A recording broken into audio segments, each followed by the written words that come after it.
तो हमने अपने पिछले वीडियो में देखा था कि कैसे हम अपने यूज सबमिट हुक से अपना डेटा डाल सकते हैं अपने फॉर्म में और उसे हर की स्ट्रोक पे ऐड कर सकते हैं, और ऐड करने के बाद भी हम रिप्लेस को कैसे यूज कर सकते हैं, जो कि यूज सबमिट के हुक में जो हमें फंक्शन आता है उसका सेकंड पैरामीटर था।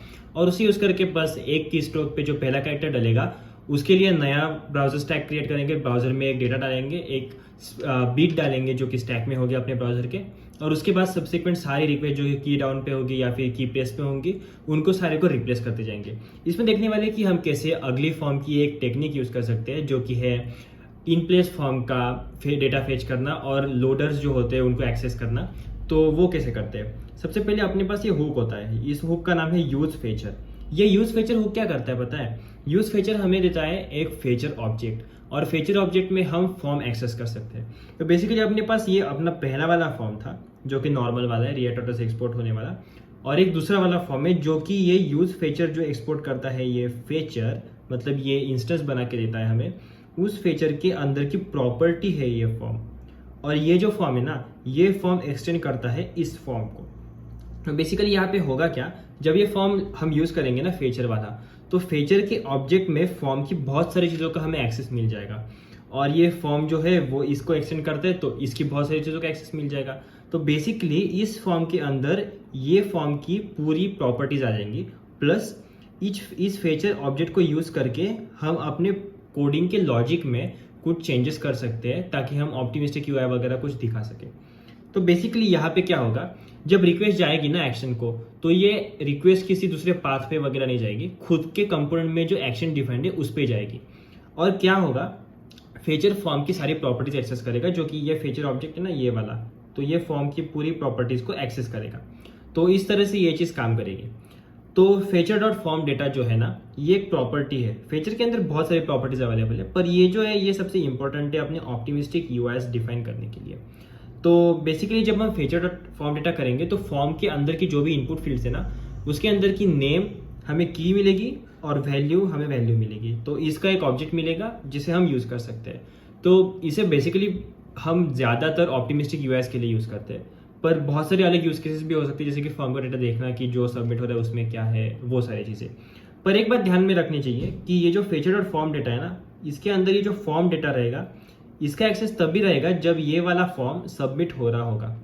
अगर ये फॉर्म सबमिट हो गया एक बार, तो ये फॉर्म डेटा बेसिक जो अपना जावास्क्रिप्ट का फॉर्मेट है कि कुछ नहीं होगा तो नल कर दो, वो वाली चीज़ फॉलो करके नल हो जाएगा।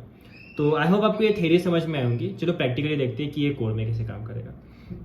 तो चलते हैं अपने लैपटॉप की स्क्रीन पे। तो सबसे पहले बेसिकली यहाँ पे हमें जाना है और अपने हर बार की मेथड करनी है। मैं इसे जूम कर लेता हूँ पहले, ठीक है, ये क्लोज कर देता हूँ। npm run dev, तो npm run dev कर लिया और ये एप्लीकेशन चल गया 5173 पोर्ट पे। यहाँ पे आके देखते हैं कि किस कंपोनेंट में हम लोडर्स यूज़ कर रहे हैं। तो मेन वाली फाइल में अपने राउट्स डिफाइंड है, तो देखते हैं कि ये सारी चीज़ें हम कहाँ पे दिखा सकते हैं। तो अगर मैं जाऊँ और यहाँ पे देखो कॉन्टैक्ट वाला राउट, इसमें एक्शन डिफाइंड है अपनी, तो एक्शन डिफाइंड है तो फॉर्म के लिए एक्शन लगेगी, राइट। तो ये एक्शन है अपने पास, देखते हैं उस एक्शन में क्या क्या है। इन्होंने मैंने बस प्रिंट करके रखा है क्या क्या डेटा आता है, फॉर्म डेटा वगैरह सब कुछ। तो अभी के लिए ये दो चीज़ें कमेंट कर देते हैं, क्योंकि हमें बस कंपेयर करना है कि फॉर्म डेटा सही से आ रहा है कि नहीं। ये परम्स की ज़रूरत नहीं है अभी इस कोडिंग ट्यूटोरियल के लिए। यहाँ पे जाते हैं कॉन्टेक्ट अस में और इस फॉर्म को बस रिप्लेस करना है। तो यहाँ पे जाना है const fetcher equal to use fetcher. Use fetcher कहाँ से आता है, रिएक्ट ऑटो डॉम से। फॉर्म को कट कर दिया और फॉर्म की जगह पे हमें यूज़ करना है, ये वाला फॉर्म नहीं चाहिए, इसके जगह यूज़ करना है यूज़ फेचर से जो आता है फेचर का ऑब्जेक्ट, उसका ऑब्जेक्ट डॉट फॉर्म, और नीचे भी वही करना है। तो ये हो गया। अब देखते हैं कि चेंजेस क्या हुए इसमें। पहले ये सेव पे जा रहा था, अब अगर मैं यहाँ पे जाऊँ /contact/123 पे और यहाँ पे मेरा नाम डाल दूँ, कंसोल भी खोल दूँ साइड में और क्लियर कर दूँ मेरा नाम, मेरा सरनेम, और क्वेरी की जगह पे क्वेरी डालते हैं और सबमिट करते हैं।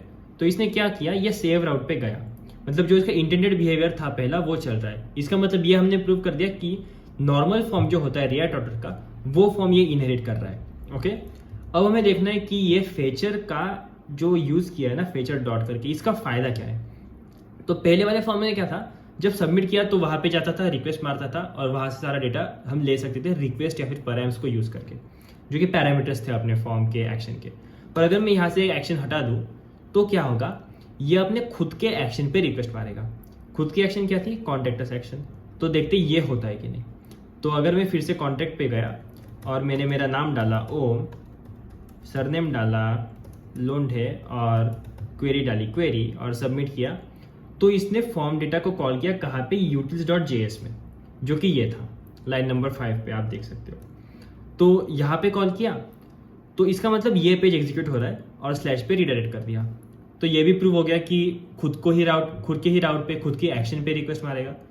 अब तीसरी चीज़ कि यहाँ से जो एक्सेस करने में ये लोडर वगैरह एक्शन वगैरह यूज करनी पड़ती है और एक्शन के अंदर ये रिक्वेस्ट वगैरह का एक्सेस करना पड़ता है, ये हम क्या यूआई में कर सकते हैं?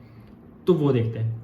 फीचर का एक्सेस मिल गया है, टैब पे देखा था कि हम यूज़ कर सकते हैं फीचर डॉट फॉर्म डेटा। तो करते हैं console.log और फीचर डॉट। देखो फीचर में क्या क्या चीज़ें अवेलेबल है। पहली चीज़ जो अवेलेबल है वो तो है फॉर्म। ओके, फॉर्म के बाद क्या अवेलेबल है, डेटा है, फॉर्म एक्शन है, फॉर्म डेटा है, एक टाइप है, फॉर्म मेथड है, जेसन, लोड, स्टेट, सबमिट और टेक्स्ट। तो हम देखते हैं कि फॉर्म डेटा में क्या होगा। फॉर्म डेटा में गए, यहाँ पे फॉर्म डेटा प्रिंट कर रहे हैं। अब देखते हैं क्लियर करके कंसोल कि क्या होगा। ये डाला, अब सबमिट। तो देखो कॉन्टैक्ट अस में से 2 चीज़ें आई और यूटिल्स में से 1 चीज़ आई। यूटिल्स में भी फॉर्म डेटा आया, कॉन्टैक्ट अस में भी फॉर्म डेटा आया। इसका मतलब दोनों भी साइड में जो डेटा आएगा वो सेम रहेगा। तो फॉर्म डेटा कैसे प्रिंट करते हैं, यूआई में वो समझ लिया, यूटिल्स में तो प्रिंट कर ही रहे थे। तो अब ये देखेंगे कि इसके अंदर जो स्टेट का एक्सेस था उसमें क्या होगा। तो यहाँ पे जाते हैं और स्टेट का एक्सेस देते हैं। तो फिर से मैं उसी पेज पे जाऊँगा और यहाँ पे डाल दूंगा ओम लोंढे और क्वेरी। जब ये मैंने डाला तो क्या हुआ, सबमिट क्वेरी। तो पहले आया सबमिटिंग और फिर इसने ये फॉर्म दे दिया, फिर आया सबमिटिंग, फिर इसने ये फॉर्म दे दिया। तो स्टेट सबमिटिंग थी 2 बार जब ये रीरेंडर हुआ है अपना पूरा पेज तब। और तीसरी बार इसने क्या किया, यूटिल्स में प्रिंट कर दिया और नेविगेट कर दिया। तो इसका मतलब ये फॉर्म फीचर जो है ना, इसके अंदर बहुत सारी चीज़ें हैं जिनका हमें एक्सेस मिल सकता है, जिनसे हम बहुत सारी चीज़ें कर सकते हैं। जैसे कि एक एग्जांपल है ऑप्टिमिस्टिक यूआई डेवलप करना, कि किसी चीज़ को एपीआई कॉल से फिर से आने तक रुकने के बजाय उसको पहले दिखा दो कि वो चीज़ हो चुकी है, और उसके बाद जब एपीआई से आएगा तो वहाँ से वैलिडेट कर देना कि सही में हुआ था या नहीं हुआ था। हुआ था तो अपडेट कर देंगे, नहीं हुआ था तो फिर से जो पहली स्टेट थी वो कर देंगे सिंक्रोनाइज अपने डेटाबेस के साथ में। तो अब मैं सीधा फीचर प्रिंट कर रहा हूँ, देखते हैं अब क्या होता है। अब यहाँ पे आते हैं और मैं नाम देता हूँ ओम लोंढे और क्वेरी। ये दे दिया, सबमिट कर दिया। तो ये देखो फीचर का पहला ऑब्जेक्ट का एक्सेस मिल गया। यहाँ पे क्या प्रिंट हुआ, डेटा कुछ भी नहीं है। फॉर्म एक्शन किस पे गई, कॉन्टेक्स्ट/123 जो अपना पाथ था। इसका मतलब ये प्रूव हो गया कि उसी पाथ पे रिक्वेस्ट आती है। सेकेंड अपना फॉर्म डेटा मिल गया। थर्ड एंग टाइप मिला फॉर्म का, जो कि था अपना application/x/www-form-url encoded। तो encoded URL से अपना फॉर्म सबमिट हुआ पोस्ट रिक्वेस्ट से, ये बता रहा है ये बेसिकली।